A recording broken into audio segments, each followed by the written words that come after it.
The champagne glass shattered against Deborah's cheek before she even registered the movement. Cold liquid dripped down her face, mixing with the sharp sting where crystal had grazed her skin. The rooftop bar fell silent, that terrible, breath-holding kind of quiet that happens right before chaos erupts. Deborah stood frozen, her white blouse now transparent and clinging, her carefully styled locks dripping expensive alcohol onto the polished floor. Mr. Kong Minsik, her boss, swayed slightly, his face flushed red from soju. "Oops," he slurred in English, his voice dripping with mockery. "So clumsy of me. Maybe you should clean that up? Oh wait, you're not at the office anymore." His friends erupted in laughter, though some looked uncomfortable. This was it. This was the moment Deborah had been dreading for 6 months. She'd moved to Seoul with such hope, a marketing position at a mid-sized tech company, a chance to experience a new culture, an escape from the mundane rhythm of her life back in Atlanta. Korea had seemed magical in the beginning. The neon lights of Gangnam, the smell of street food wafting through alleyways, the efficiency of the subway system. She'd imagined herself thriving here, maybe even finding a community. Instead, she'd found Minsik. The harassment had started subtly, comments about her hair being unprofessional, questions about whether she could really understand Korean business culture, assignments given to junior employees while her ideas were dismissed without consideration. Then came the proposition 3 months ago, delivered in his office after everyone else had left. "I can make your time here very comfortable," he'd said, leaning against his desk with a smile that made her skin crawl. "Or very difficult. Your choice?" Deborah SSI. She'd chosen dignity. He'd chosen revenge. Every day since had been a calculated assault on her peace. Impossible deadlines. Public criticism for minor errors while Korean colleagues made major mistakes without consequence. Yesterday, he'd actually thrown her presentation notes in the trash during a meeting, claiming they were garbage anyway. And now this public humiliation at Skyline 63, one of Seoul's most exclusive rooftop bars, where she'd come to decompress after another brutal week. She'd been sitting alone in a corner, sipping overpriced wine, watching the Han River shimmer below, trying to convince herself that tomorrow she'd start job hunting, that she wouldn't let this man break her spirit. But here he was invading even this space. Deborah slowly wiped champagne from her eyes. The old her, the her from 6 months ago, would have caused a scene, would have read him for filth in front of everyone. Consequences be damned. But Korea had taught her something about survival. Sometimes you had to swallow your pride to live another day. She was on a work visa. He had power. She had rent to pay. "It's fine," she said quietly, grabbing napkins from a nearby table. Her voice didn't shake. She wouldn't give him that. "What's that?" Minsik stepped closer, emboldened by her restraint. "I didn't hear you. Speak up." His breath reeked of alcohol. "I said it's fine." Deborah met his eyes, another mistake. In Korean culture, direct eye contact with a superior was disrespectful. She knew this, but her grandmother hadn't raised her to look at the ground for any man.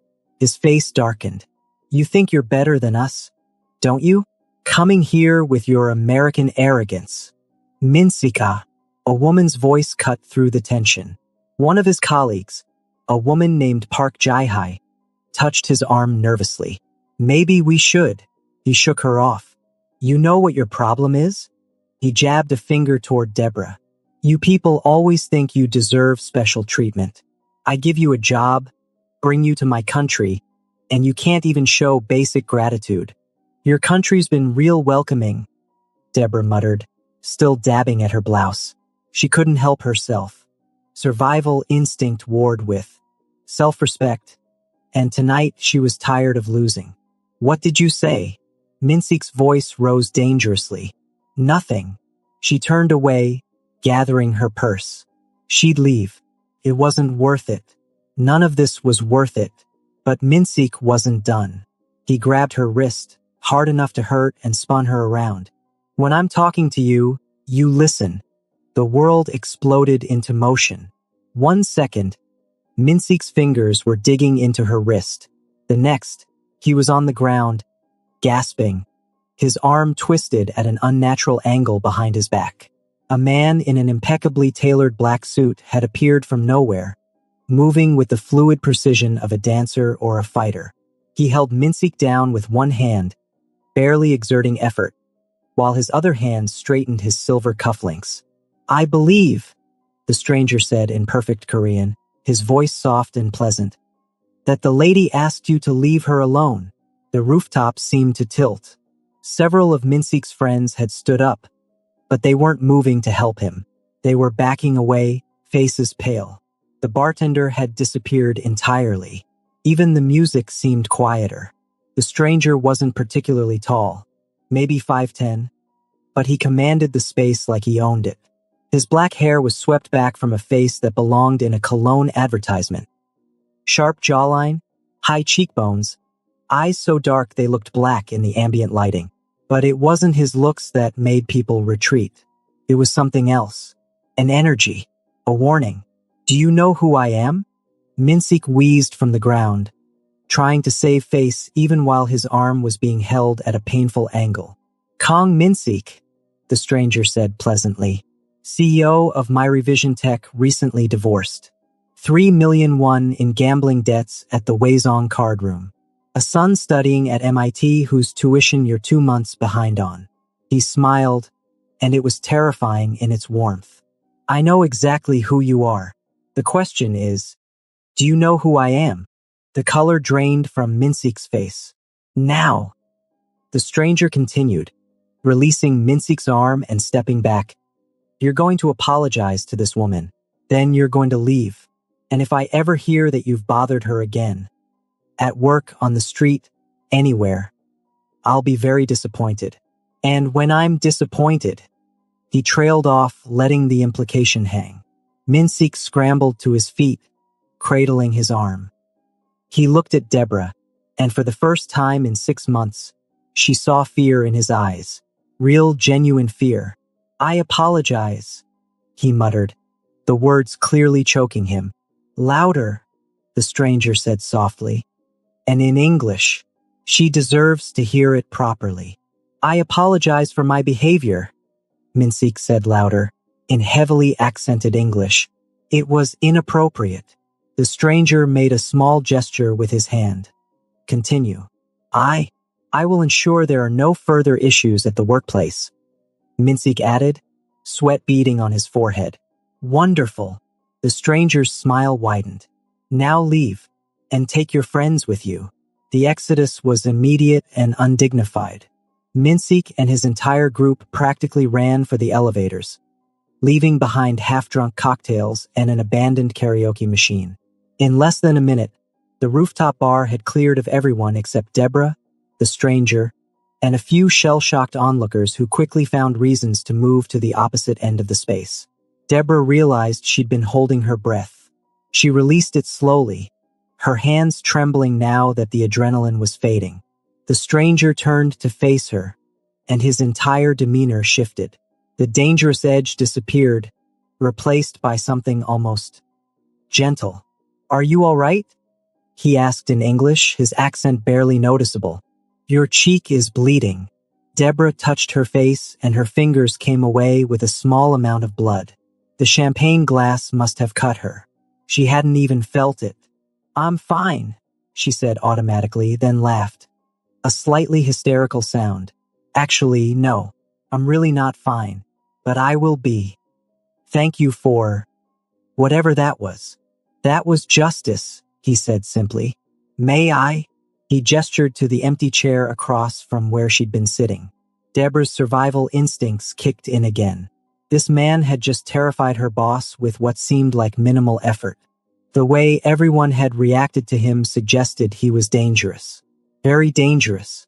"I should probably go," she said carefully. "Of course. But please, let me at least make sure you get home safely. And perhaps get that cut looked at." He pulled out his phone and said something rapid in Korean. Within seconds, a woman in medical scrubs appeared from a door Deborah hadn't even noticed. The medic approached cautiously, her eyes flicking between Deborah and the stranger. She gestured for Deborah to sit and began cleaning the small cut with professional efficiency. The stranger maintained a respectful distance, his hands in his pockets. "My name is Yoon Tae-jin," he said. "And before you ask, yes, I'm exactly who you might think I am based on that interaction. But I promise you, I have no intention of causing you any harm. Quite the opposite." "Why?" Deborah asked, wincing as the medic applied antiseptic. "Why did you help me?" Tae-jin considered the question, his dark eyes studying her face. "I was having dinner on the private terrace below. I heard the commotion, and when I came up to investigate," he paused. "I saw a man assaulting a woman who was trying to leave peacefully. That's all I needed to see. You didn't even know what was happening." "I knew enough." His voice hardened slightly. "Men like Kang Min-sik are predictable. They abuse whatever power they think they have, usually toward people who can't fight back. I despise bullies." The medic finished her work, applying a small butterfly bandage to Deborah's cheek. She bowed to Tae-jin and disappeared as quickly as she'd arrived. Deborah stood, still feeling shaky. "Well, thank you, Mr. Yoon. I should." "Please," he interrupted gently. "Let me make sure. You get home. It's late. And after an incident like that," he gestured vaguely, "I would feel better knowing you arrived safely." Every instinct told Deborah to refuse, to run, to get as far away from this man and this entire situation as possible. But another part of her, the exhausted, champagne-soaked, cut-up part, was so tired of fighting, so tired of being strong and careful and strategic. "Okay," she heard herself say, "but just a ride home. That's it." Tae-jin smiled, and this time it reached his eyes. "Just a ride home. I promise." What Deborah didn't know, couldn't know, was that this moment, this acceptance of help from a stranger, would reshape her entire world. That the man standing before her, watching her with careful concern, ran the most powerful criminal organization in Seoul. That her boss's debts were owed to Tae-jin's gambling houses, and that her defiant spirit in the face of humiliation had impressed him more than she could imagine. She also didn't know that across the city, Min-sik was already making frantic phone calls, trying to figure out how to fix the catastrophic mistake he'd just made.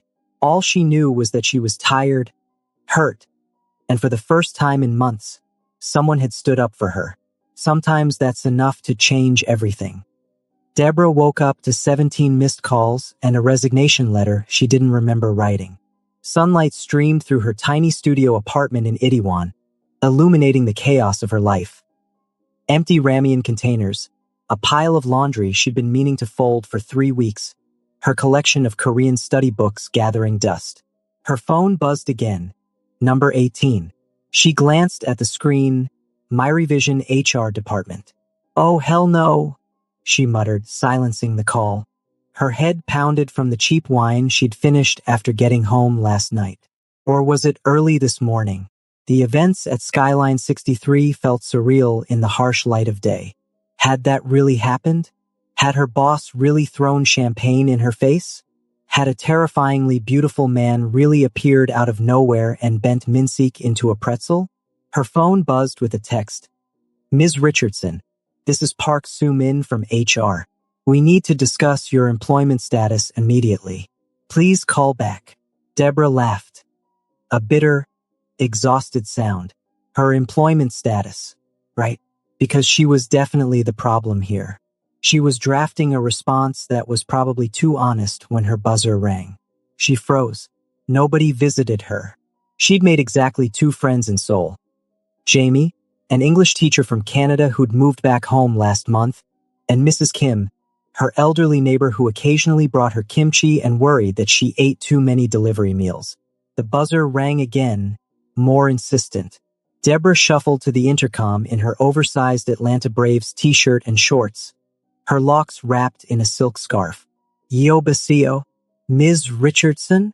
The voice was male, professional, speaking English. "I have a delivery for you. I didn't order anything. It's from Yoon Tae-jin Nim." Deborah's stomach dropped. She pressed the video button on her intercom. A young man in a crisp suit stood in her building's entrance, holding an enormous bouquet of white roses and what looked like a large black box. "I don't want it," she said immediately. "Please tell Mr. Yoon thank you. But there's also a letter," the man interrupted politely. "He asked me to tell you it's important, and that you're under no obligation to accept anything if you don't wish to." The fact that he'd included that last part made Deborah hesitate. She thought about last night, about Taejin's respectful distance, his promise to just get her home safely. He'd done exactly that. His driver had taken her right to her building, waited until she was inside, then left without comment. "Fine," she sighed. "Come up. 3rd floor." She threw on a hoodie and tried to make herself look less like she'd been crying and drinking wine in the dark for hours.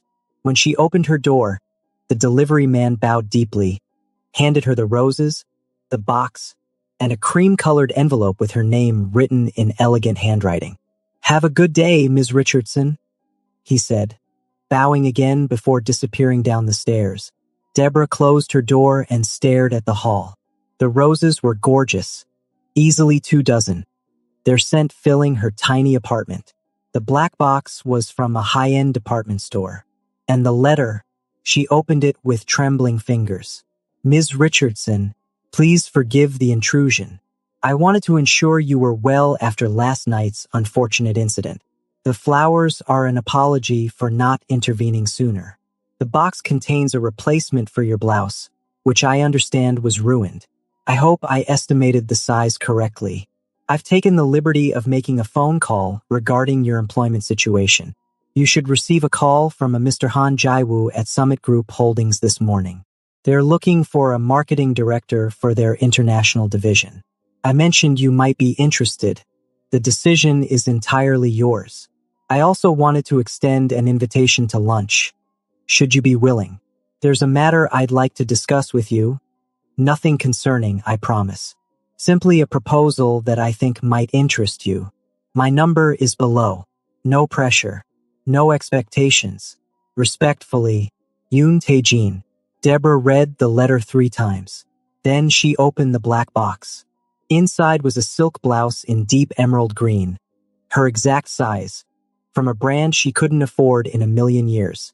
The price tag was still attached. 890,000 Korean wons. Nearly $800. For a shirt. "Oh no," she whispered. No. This was too much. Way too much. She didn't know what Taejin wanted, but men didn't spend this kind of money without expecting something in return. Her grandmother's voice echoed in her head. "Baby girl, nothing in this world is free, especially not from men who look like they walked out of a movie." She was reaching for her phone to call him and refuse everything when it rang. Unknown number. Korean area code. "Hello, Ms. Richardson? This is Han Jae-woo from Summit Group Holdings. I hope I'm not calling too early." And so began the strangest morning of Deborah's life. Han Jae-woo was professional, warm, and genuinely interested in her background. Summit Group was one of Korea's largest conglomerates. Think Samsung level. Their international division needed someone who understood both Western and Korean markets, someone who could bridge cultural gaps in their global marketing campaigns. "Your resume is impressive," Jae-woo said. 3 years at a top Atlanta marketing firm, fluent in Korean, experience living abroad. "When could you come in for an interview?" Today," Deborah heard herself say. "I'm available today. By noon." She was sitting in a glass-walled office in Gangnam, dressed in her best interview suit, talking to a panel of executives who actually listened to her ideas, who asked thoughtful questions, who didn't once make her feel like she had to prove she deserved to be in the room. By 1 p.m., they'd offered her the job. Double her current salary, better benefits, a team of 5 reporting to her. "We've been looking for someone like you for months," Jae-woo said, shaking her hand. "When can you start?" Deborah floated out of the building in a daze. This wasn't real. Things like this didn't happen to her. She'd been so focused on surviving Minsik's harassment that she'd forgotten what it felt like to be valued. Her phone buzzed. Congratulations on the interview. I hope it went well. The lunch invitation still stands, if you're interested. Whitey. She should say no. She should thank him politely and keep her distance from whatever world he inhabited. Mafia bosses, because let's be real, that's what he was, didn't help people out of the kindness of their hearts. But Deborah had never been good at doing what she should do. She texted back. Where and when? The restaurant was in Samcheongdong, a quiet neighborhood near the palaces. All traditional architecture and expensive galleries. Tae-jin was waiting at a private table in the back, dressed more casually today. Black turtleneck, tailored slacks, no tie. He stood when she approached, pulling out her chair. Thank you for coming, he said. I wasn't sure you would. I wasn't sure I would either, Deborah admitted. But I figured I owe you a thank you for last night and for whatever phone call you made. I got the job, by the way. His face lit up, a genuine smile that made him look younger. That's wonderful. Though I have to be clear, I only made the introduction. You got yourself that job. Deborah studied him over her menu. So what's this proposal you wanted to discuss? Because Mr. Yoon, I'm grateful, but I need you to know.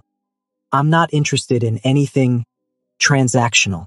Tae-jin, he corrected. Please, and I understand your concern, but I promise this is nothing like that. He waited until they'd ordered traditional Korean dishes she'd never tried before continuing. I want to hire you. I just got hired. Not for Summit Group. For me. Privately. He leaned forward slightly. I run several legitimate businesses alongside my other ventures. Import, export, real estate, entertainment.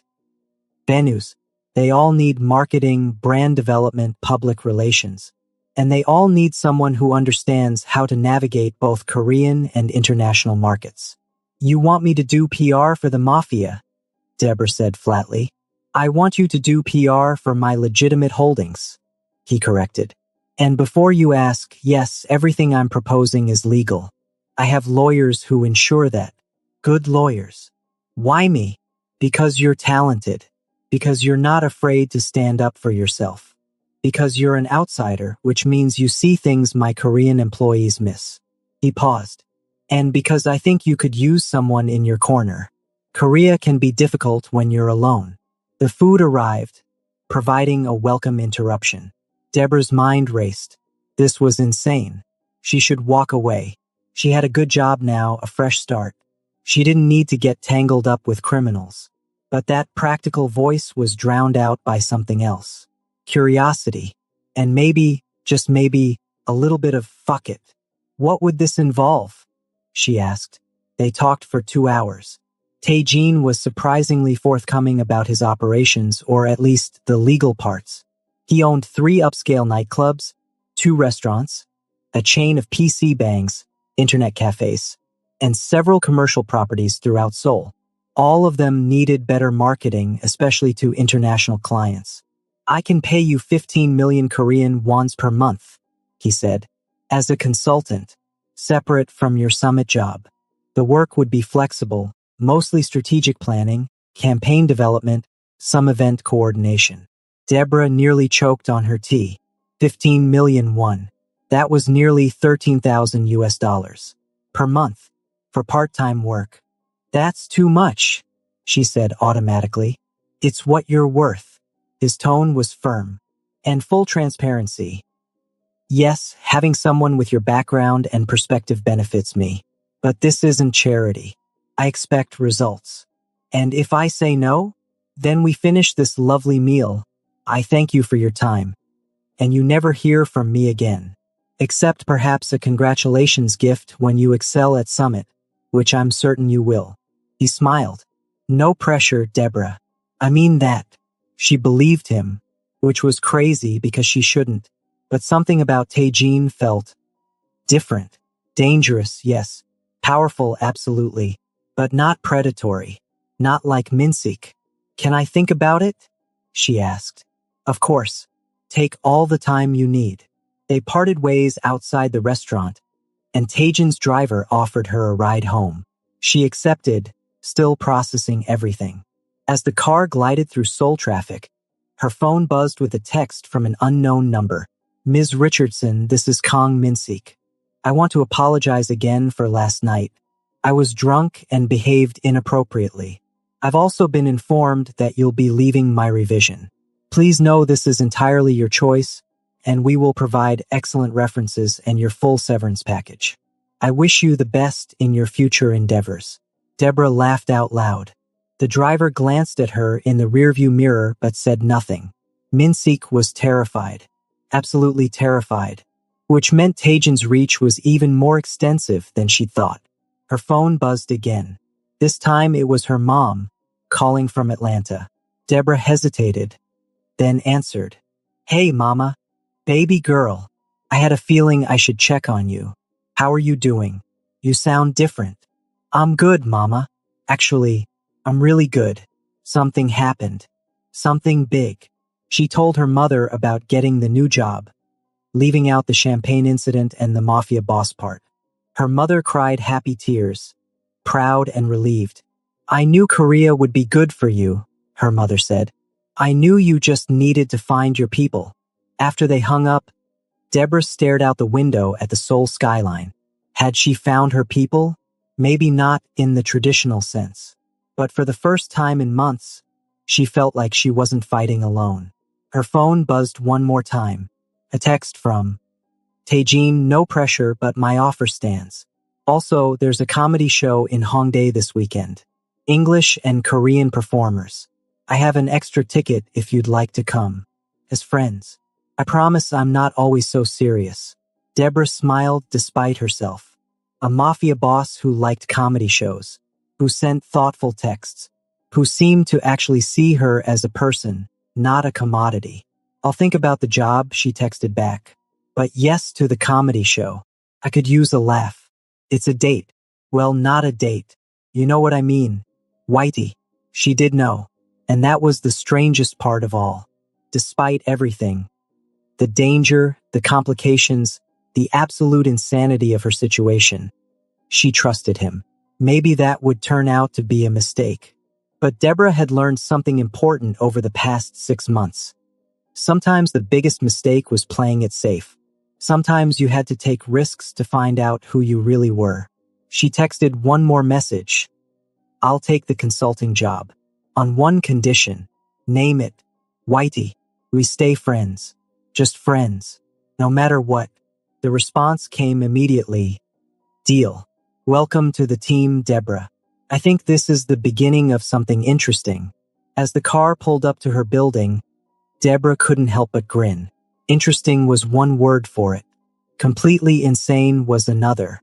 But after months of feeling small and powerless, she was ready for interesting. She was ready for anything.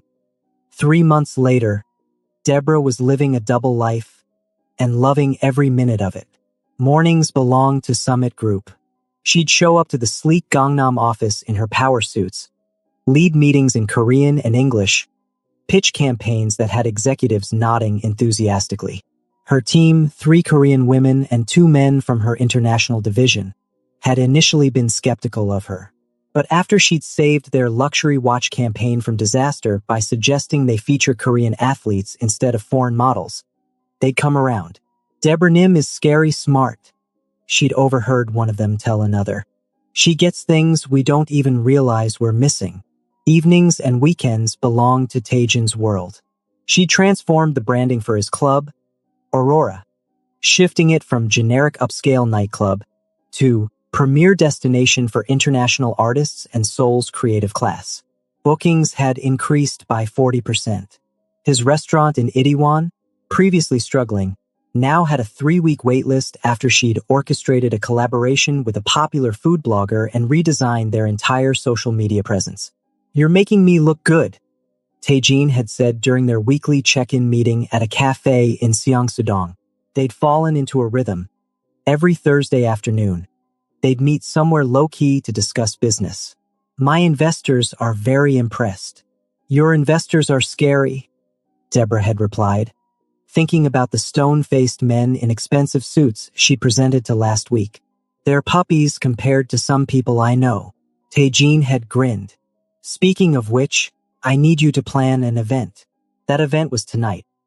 A grand reopening for Aurora with a performance by a famous Korean R&B artist, international DJs, and a guest list that included everyone from actors to athletes to, allegedly, members of parliament. Deborah stood in Aurora's main room, checking details with the obsessive focus that had made her good at her job. Lighting, perfect. Sound system, tested 3 times. VIP section, stocked with the premium liquor she'd special ordered. Ice sculptures, strategically placed. She wore a black dress that Taejin's stylist had picked out. Elegant but not too sexy. Professional but striking. You look like you're about to command an army, a familiar voice said behind her. She turned to find Taejin emerging from his private office, looking unfairly good in a dark gray suit. Over the past 3 months, they'd developed an easy friendship. He was funny, genuinely funny, with a dry wit that caught her off guard. He was also thoughtful, remembering small details she'd mentioned in passing. That she missed good Mexican food, that she was teaching herself to make kimchi, that she called her mom every Sunday. I feel like I'm commanding an army, Deborah admitted.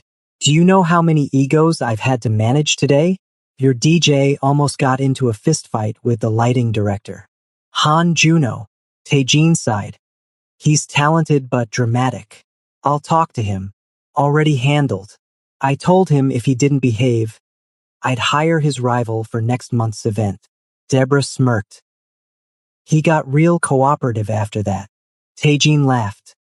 A real unguarded sound. You're terrifying. I love it.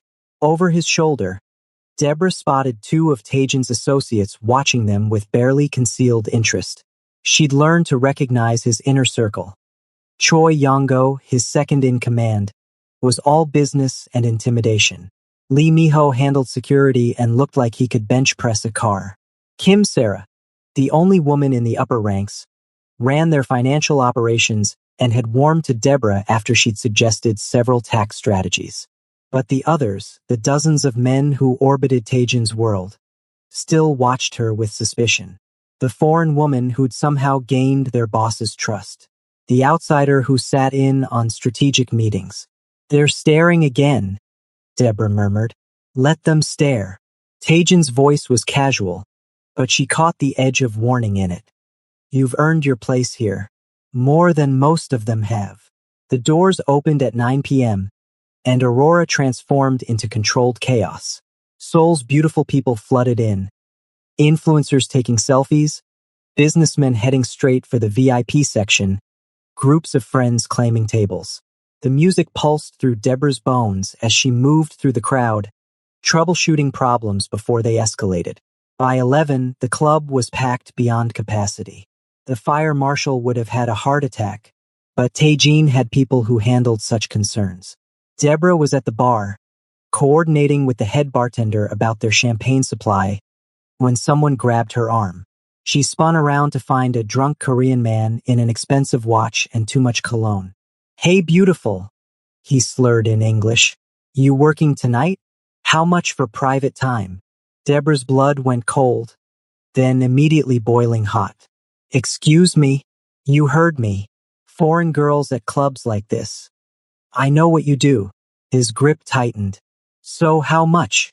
Before Deborah could respond, before she could decide whether to knee him in the groin or read him so hard his ancestors would feel it, the man was airborne. Literally picked up and removed from her vicinity by Miho, who appeared like a very large, very angry ghost. You okay? Miho asked her in Korean, his hand still gripping the man's collar. I'm fine, Deborah said, her voice shaking with fury. But he's not about to be. Wait. Taejin's voice cut through the noise. He'd materialized beside her, his face utterly calm in a way that made her nervous. What happened? The drunk man, finally realizing who he'd angered, went pale. I didn't know she was with you, Eunice SI. I thought she was. Careful, Taejin said softly. Very careful about your next words.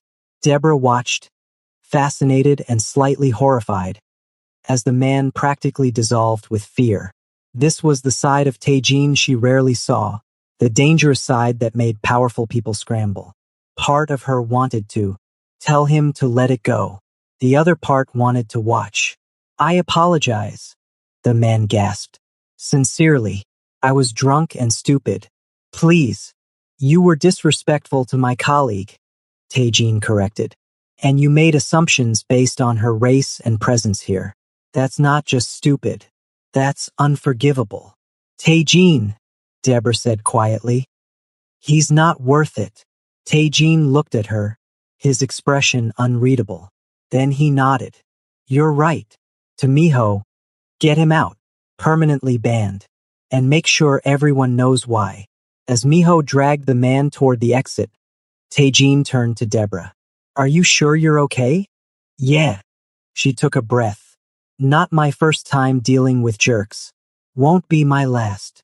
It shouldn't happen at all, especially not here. He looked genuinely upset. I'm sorry. You didn't do anything wrong. Deborah surprised herself by squeezing his arm. But thank you for having my back. Something shifted in his expression. Something warm and complicated. Before either of them could examine it, Sarah appeared, looking stressed. We have a situation, she said in Korean. The investor from Singapore is here, unannounced, and he brought friends. Taejin switched into business mode instantly. Where? VIP section. He's asking for you. As they moved through the crowd, Deborah whispered, Should I make myself scarce? Actually, I want you there, Taejin said. This investor has been interested in expanding Aurora's brand internationally. Your perspective would be valuable. The VIP section was a whole different world. Bottle service, private booths, a view of the entire club.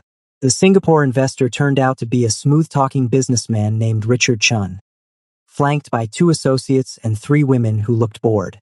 Taejin, Richard stood, all smiles and expensive teeth.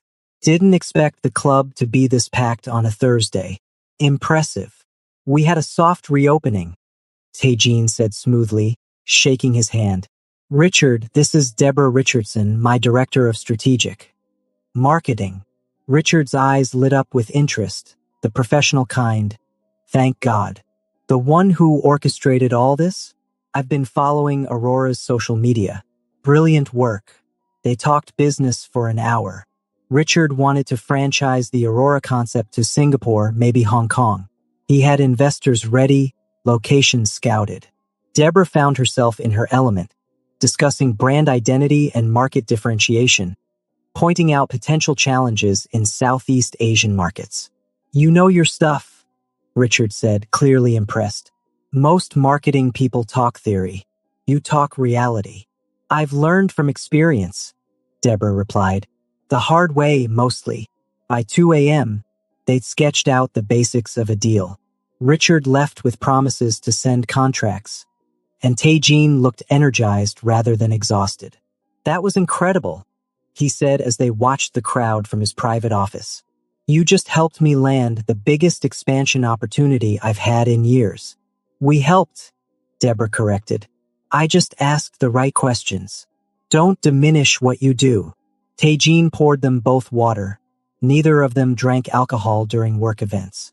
You have this way of seeing angles nobody else sees. It's remarkable. Deborah felt her cheeks warm.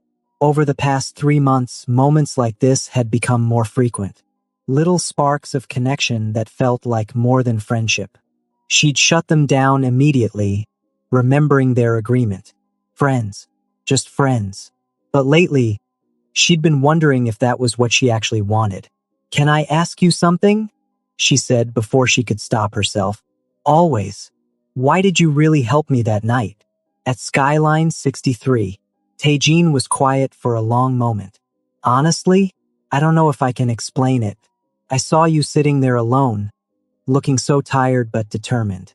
And then when that asshole threw champagne at you, he shook his head. You didn't scream or cry or cause a scene. You just endured. with this dignity that made me furious on your behalf. So it was pity, Deborah said, trying to keep her voice light. No, it was recognition. He turned to face her fully. I know what it's like to be underestimated, to have people assume things about you based on where you came from. My father was a street enforcer.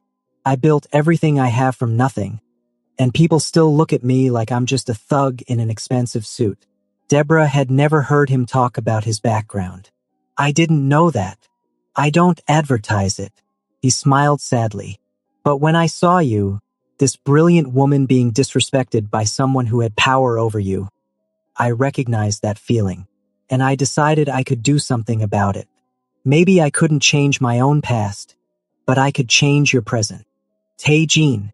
Deborah felt her throat tighten. I'm not telling you this to make you feel obligated, he added quickly. I just want you to know that helping you wasn't about pity or some ulterior motive. It was about seeing someone who deserved better and having the power to make that happen. The office suddenly felt very small.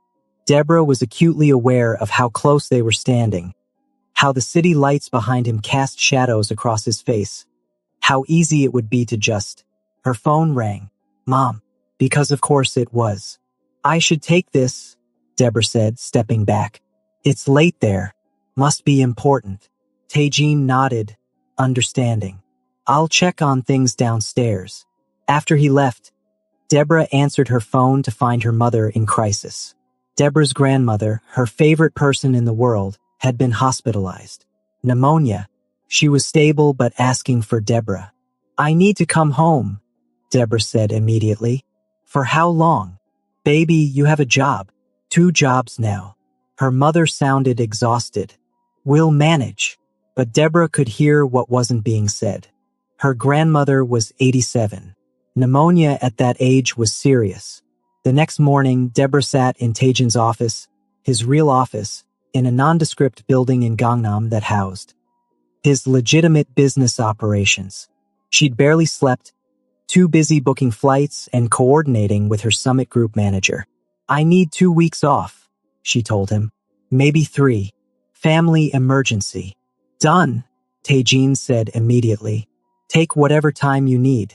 And Deborah. He slid an envelope across his desk.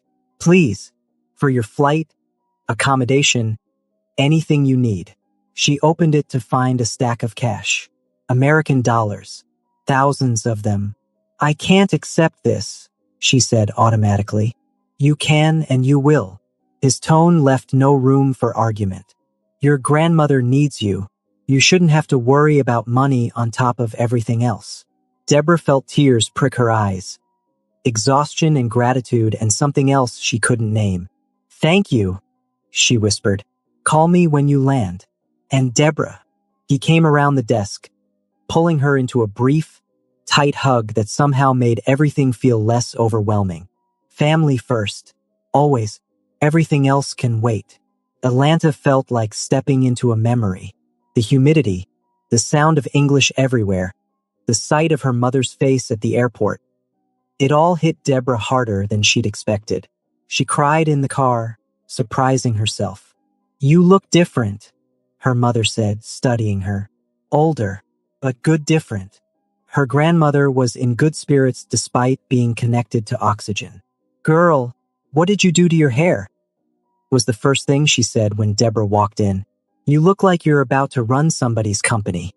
I am running somebody's company, Deborah laughed, settling into the chair beside the hospital bed. 2 of them, actually. She spent the next week splitting time between the hospital and her mother's house, video chatting with her summit team and texting updates to Tae-Jean. Her grandmother improved steadily, stubborn as ever, refusing to stay down. Tell me about Korea, her grandmother demanded one afternoon. And don't give me the tourist version. Tell me what's really going on. So Deborah did. She told her about Minsik, about Skyline 63, about Tae-Jean. She left out the Mafia parts but included the important stuff, the jobs, the challenges, the way she'd finally found her footing. And this Tae-Jean, her grandmother said shrewdly. You like him. We're friends, Grandma. Ham. And I'm 25. Her grandmother fixed her with the look that had terrified Deborah since childhood. Baby girl, I've lived a long time. I know the difference between friends and friends who want to be more. Question is, what are you going to do about it? Nothing, Deborah said firmly. It's complicated. Everything worth having is complicated. Her grandmother squeezed her hand. Don't let fear keep you from something good. Lord knows I wasted too much time doing that. That night, unable to sleep, Deborah texted Tajin. My grandmother wants to know if you're handsome. I told her you're okay looking. His response came immediately. Just okay? I'm wounded. How is she doing? Better. Flirting with her doctors. She'll outlive us all. Good. The world needs more women like her. Like you. Deborah stared at that message for a long time before responding. Missing soul. Missing the chaos. Missing everyone. Everyone misses you too. Aurora's running smoothly, but it's not the same without you terrorizing the staff. I don't terrorize. I motivate through constructive fear. Whatever helps you sleep at night, Director Richardson. They texted like that for hours, drifting from business to random observations to memes. Felt easy, natural, like something that could grow into more if they let it. But Deborah had promised herself, friends only. No complications. No risk. The problem was, she was starting to realize that friendship with Tajin was already a complication. Already a risk. The question was whether she was brave enough to take it. When she flew back to Seoul 2 weeks later, Tajin was waiting at the airport. She hadn't asked him to come. Hadn't even told him which flight she was on. But there he was, holding a sign that said, Scary Marketing Lady, that made her laugh out loud. Missed you, he said simply, taking her luggage. Missed you too, she admitted. They drove through Seoul in comfortable silence, the city lights welcoming her home. Because that's what this was now, Deborah realized. Home. Not the place where she was born, but the place where she'd become herself. I've been thinking, Tajin said as they pulled up to her building, about what you said, about staying friends. Deborah's heart stopped. Yeah, I think you're right. Friendship is important. But Deborah. He turned to look at her, his expression serious. I also think we should be honest about our friendship, which is that I care about you. A lot. More than I probably should. Tajin, let me finish. He smiled softly. I'm not asking you to change anything. I'm just telling you the truth. Because you deserve honesty. And because hiding it felt wrong. Deborah sat frozen. 1,000 responses flooding her mind. She could shut this down. Keep it safe. Keep it simple. Or she could take the risk. I care about you too, she heard herself say. And it scares the hell out of me. Me too, he admitted. But maybe that's okay. Maybe the scary things are the ones worth exploring. They sat there in the car, the weight of admission hanging between them. Then Tajin laughed. A relieved, slightly nervous sound. So what now? He asked. Now? Deborah grinned. Now we keep being friends. But friends who are honest. Friends who see where this goes. Friends who don't run scared. I can work with that. He reached across and squeezed her hand. Welcome home, Deborah. Good to be home, Tajin. As she headed into her building, bags slung over her shoulder, Deborah felt lighter than she had in years. She didn't know what would happen next. Didn't know if this thing with Tajin would become something more, or if they'd stay in this comfortable in-between space forever. But for the first time in her life, she was okay with not knowing. She'd survived Minsk. She'd built a career she was proud of. She'd found her footing in a country that had seemed impossible at first. Whatever came next, she could handle it. And she wouldn't be handling it alone. 6 months later, the view from Tajin's penthouse was incredible. All of Seoul sprawling beneath them. The Han River cutting through the city like a silver ribbon. Deborah stood on the balcony, wine glass in hand, marveling at how much had changed. Summit Group had promoted her to senior director. Aurora had expanded to Singapore and Hong Kong with Tokyo in the works. She'd made real friends in Seoul, other expats, some of Taejin's associates partners, even a few people from her summit team. And Taejin, well, they were still figuring that out. They hadn't officially dated, hadn't labeled anything, but they spent most evenings together, talking about everything and nothing. He'd met her mother via video chat, which had been hilarious and terrifying. She'd learned more about his world, the dangerous parts he'd kept hidden at first. It should have scared her off. Instead, it made her understand him better. Penny for your thoughts? Taejin joined her on the balcony, 2 plates of food in hand. He'd cooked, something he did when stressed, which meant they ate well whenever business got complicated. Just thinking about how weird my life is, Deborah said. A year ago, I was miserable, broke, getting harassed daily. Now I'm standing in a penthouse, working my dream job, eating food made by a reformed criminal. I prefer criminal entrepreneur, Taejin corrected with a grin. More sophisticated. You're ridiculous. You love it. She did. God help her, she really did. Her phone buzzed with a text from her grandmother. When are you bringing that man to meet me properly? I'm not getting any younger, baby girl. Deborah showed Taejin the message. He read it and smiled. She's not wrong. I should meet her. You want to fly to Atlanta to meet my 87-year-old grandmother. I want to meet the woman who raised you, he said simply. If that's okay with you. Deborah felt something in her chest expand. Warm and terrifying and wonderful. This was real. This thing between them, whatever it was, felt real. Yeah, she said. That's okay with me. They stood there on the balcony, Seoul glittering below them, the future uncertain and exciting. Deborah had learned that the best things in life came from taking risks, from standing up for yourself, from saying yes to opportunities that seemed too good to be true. She'd also learned that sometimes the most important thing wasn't having all the answers. It was finding the right people to figure them out with. Hey Taejin. Yeah. Thank you. For that night at Skyline 63. For everything after. He pulled her close, pressing a kiss to her forehead. Thank you for letting me be part of your story. Our story, she corrected. Our story, he agreed. And somewhere in Atlanta, Deborah's grandmother smiled, knowing her baby girl had finally found her way home. Even if home was halfway around the world, in the arms of a man she'd met on the worst night that turned into the best thing. Sometimes that's how the best stories begin. With champagne in your face, a stranger's intervention, and the courage to see where the chaos leads. Deborah wouldn't have changed a single moment. Hello besties, in this story we learned that never compromise your self-worth for anyone. Stand firm in your dignity even in darkest moments. The right people will recognize your value without you having to beg for it.